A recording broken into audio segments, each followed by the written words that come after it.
Good morning बच्चों। आज हम 9th का हिंदी पढ़ाने जा रहे हैं आपको, लेसन नंबर 4 जाबिर हुसैन। ठीक है बच्चों, तो चलिए। जाबिर हुसैन जो हैं, इनका जन्म 1945 ईस्वी में गांव नौनही राजगीर जिला नालंदा बिहार में हुआ था। किसका? जाबिर हुसैन जी का।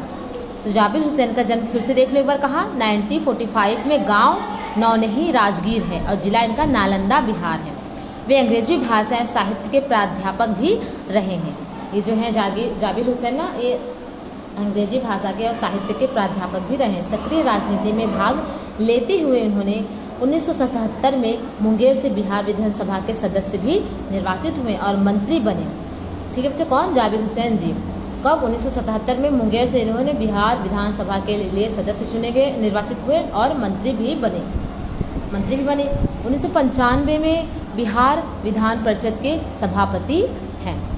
देखिए बच्चों, अब जाबिर हुसैन हिंदी, इनको क्या क्या भाषा आती है? जाबिर हुसैन हिंदी, उर्दू, अंग्रेजी, इन तीनों भाषाओं में समान अधिकार के साथ लेखन करते हैं। इनको जो लिखना होता है ना, जो भी लिखते हैं, हिंदी हो गया, अंग्रेजी हो गया, उर्दू, इन तीनों भाषाओं के साथ एक बराबर ही समान अधिकार रखते हैं, मतलब बराबरी पे समान अधिकार देते हैं, लेखन करते हैं। उनकी हिंदी रचनाओं में जो आगे आता है, जो आगे है, डोला बीबी हिंदी रचना है इनकी एक, जो सबसे पहले वो क्या? डोला बीबी का मज़ार, डोला बीबी का मज़ार है। अतीत का चेहरा, लोगा, एक नदी रेत भरी। ठीक है, ये सब क्या है? इनकी रचनाएं हैं, हिंदी रचनाएं हैं ये सब। ठीक है, तो जो जाबिर हुसैन जी ने लिखी है।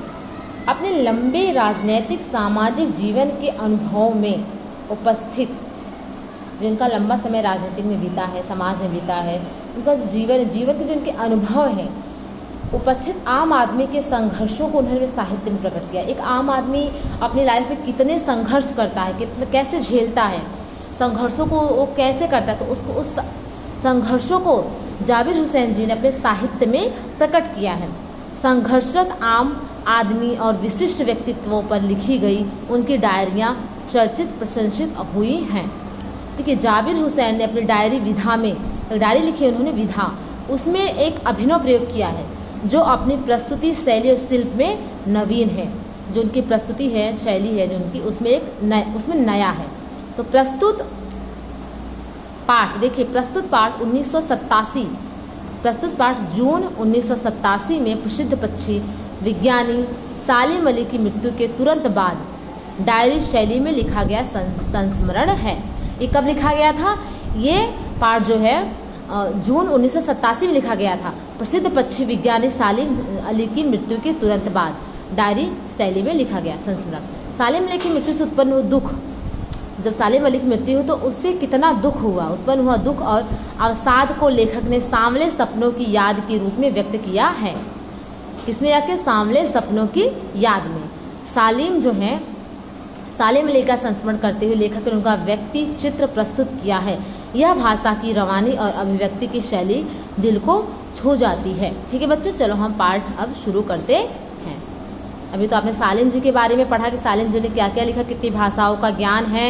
हाँ, अब हम सांवले सपनों की याद, अभी आपने यहाँ पे देखा ना, सांवले सपनों की याद, लेखक जो है उन्होंने लिखा था सांवले सपनों की याद, यही कहानी है। अब इनकी कहानी के बारे में हम पढ़ेंगे। सांवले सपनों की याद में क्या है कि सुनहरे परिंदों के खूबसूरत पंखों पर, जो सुनहरे परिंदे होते हैं, तो जो परिंदे कितने अच्छे लगते हैं जो आसमान में उड़ते हैं। हाँ, सुनहरे परिंदों के खूबसूरत पंखों पर सवार सांवले सपनों का एक हुजूम मौत की खामोश वादी की तरफ अग्रसर है। जो सांवले, जो ये सुनहरे परिंदे हैं ना, इनके जो खूबसूरत पंख हैं सांवले, अपना एक हुजूम जो है मौत की तरफ, खामोश वादी की तरफ अग्रसर है, बढ़ रहा है। कोई रोक टोक सके कहाँ संभव है, कोई मना कर सके, कोई रोक सके कहाँ संभव है।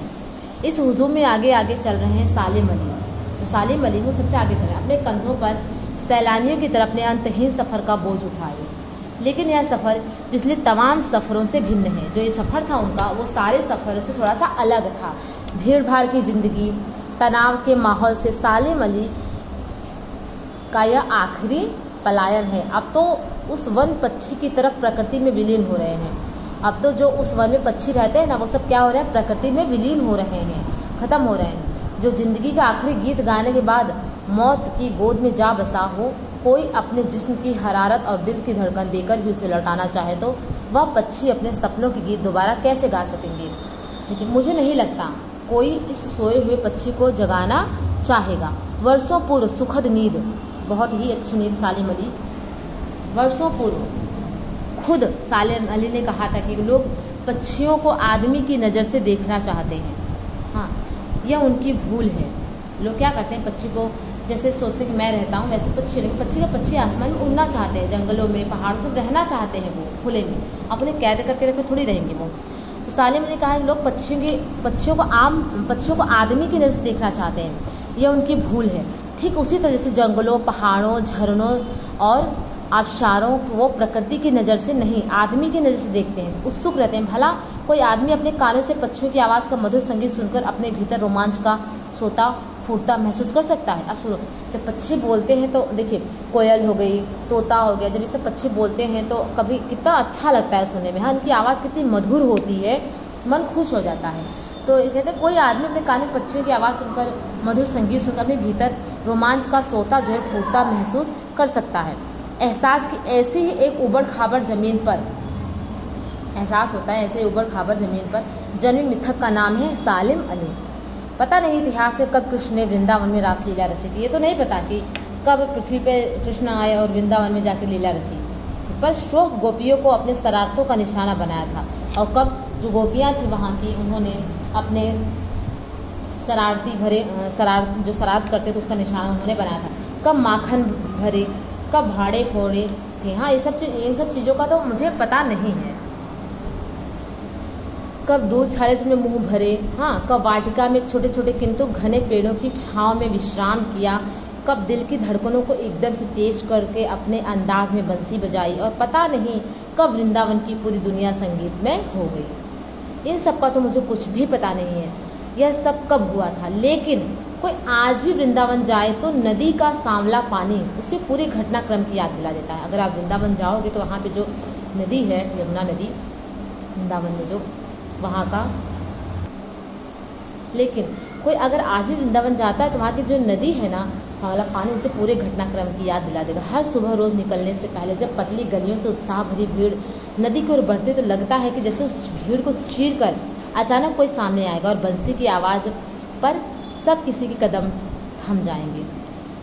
हर शाम सूरज ढलने से पहले जब वाटिका का माली सैलानियों को हिदायत देता है, लगता है जैसे हिदायत, जो वहाँ पे वाटिका है ना, जानते हो जो वहाँ पे वाटिका है, वहाँ पे रात में ना किसी को भी रहने नहीं दिया जाता है। भी सब कहते हैं कृष्ण आते हैं वहाँ पे रात में रास रचाने, और कोई अगर गलती से उसमें रुक भी गया तो वो बचता नहीं है, तो पागल हो जाएगा, तो फिर वो मर जाएगा। तो जो वहाँ पे देखभाल करने के लिए सैलानी होते हैं ना, सैलानियों को मतलब माली जो होते हैं उनको सैलानियों को हिदायत भी देते हैं और वहाँ से हटा भी देते हैं, रात में यहाँ पे कोई नहीं रहेगा। तो लगता है वैसे जैसे कि सब कुछ बस कुछ ही क्षणों में वो कहीं से आ टपकेंगे। कृष्ण के बारे में बात करें कि जैसे कि इतना सब कुछ ऐसे हो रहा है जैसे कृष्ण तुरंत ही आ जाएंगे और संगीत का जादू वाटिका को भरे पूरे माहौल पर छा जाएगा। वृंदावन कभी कृष्ण की बांसुरी के जादू से खाली हुआ है क्या? वृंदावन कभी भी कृष्ण की जो बांसुरी है ना उससे खाली नहीं हुआ है। लोग आज भी कृष्ण को उन्हीं सब गलियों में, उन्हीं नदियों में, उन्हीं पहाड़ों पे जो है उनका गोवर्धन पर्वत जो है सब ढूंढते हैं। हाँ, मिथकों की दुनिया में इस सवाल का जवाब तलाश करने से पहले एक नज़र कमज़ोर काया वाले उस व्यक्ति पर डाली जाए। हाँ, इनका कहना है कि सब मिथक है, सब सोचते हैं क्या कभी आए कृष्ण? नहीं। तो ये सब जो आप फालतू काम करते हैं तो इससे पहले आप एक कमज़ोर काया वाले, कमज़ोर शरीर वाले उस व्यक्ति पर नज़र डालिए जिसे हम सालिम अली के नाम से जानते हैं। एक व्यक्ति है सालिम अली जो है वो बहुत ही कमज़ोर हैं। उनकी काया जो है बहुत ही क्षीण हो चुकी है, कमज़ोर हो चुकी है, मतलब बहुत दुबले पतले व्यक्ति हैं वो। उम्र को शती तक पहुंचने में थोड़े ही दिन तो बचे हैं। संभव है कि अब यात्राओं के थकान उनके शरीर को कमज़ोर कर दिया है, बहुत जी चुके हैं। अब उनके जो दशक 100 साल हैं, जो भी क्षति है, तब मतलब अब काफ़ी उम्र हो चुकी है उनकी, तो अब जीने की इच्छा तो नहीं है, लेकिन बहुत काफ़ी हो गई है उनकी यात्रा। बस चल रहे हैं कि कब ख़त्म हो जाए इनके जीवन की यात्रा। या थकान के शरीर को कमज़ोर कर दिया और कैंसर जैसी जानलेवा बीमारी उनकी मौत का कारण बनी। ठीक, कैसे मरे वो? उनको कैंसर हो गया था। कैंसर जैसी जानलेवा जो बीमारी है उनकी मौत का कारण बना। देखिए सालिम अली जो थे ना, जानते थे। हम सालिम अली के नाम से जानते। उम्र को शती तक पहुंचने में थोड़े ही दिन बचे थे, अभी ज़्यादा नहीं टाइम हुआ था, थोड़े दिन बचे थे शती तक पहुंचने में, लेकिन संभव है कि लंबी यात्राओं की थकान ने उन्हें शरीर को कमज़ोर बना दिया और कैंसर जैसी जानलेवा बीमारी से उनकी मौत का कारण बनी। लेकिन अंतिम समय तक मौत को उनकी आँखों से वो रोशनी छीनने में सफल नहीं हुई। जो मौत थी ना, एक चमक थी उनकी आँखों में, जो वो नहीं छीनी गई। मौत ने उनको छीनने की कोशिश की, लेकिन वो नहीं छीन पाई। जो पक्षियों की तलाश और उनकी हिफाजत के प्रति समर्पित थे। सालिम अली जो थे ना, वो पक्षियों की हिफाजत करते, उनको तलाशते, उनकी हिफाजत करते और उनकी देख रेख करते थे। सालिम अली की आंखों पर चढ़ी दूरबीन उनकी मौत के बाद ही तो उतरी थी। वो हमेशा दूरबीन से पक्षियों को देखते रहते थे और उनकी मदद करने के लिए तत्पर रहते थे। चलिए बच्चों, अब हम आगे का जो यहाँ से बाकी लेसन पार्ट है आपका, वो दूसरे वीडियो में पूरा करवाएंगे, तो आप इसको ध्यान से पढ़िएगा। ठीक है बच्चों, चलिए धन्यवाद।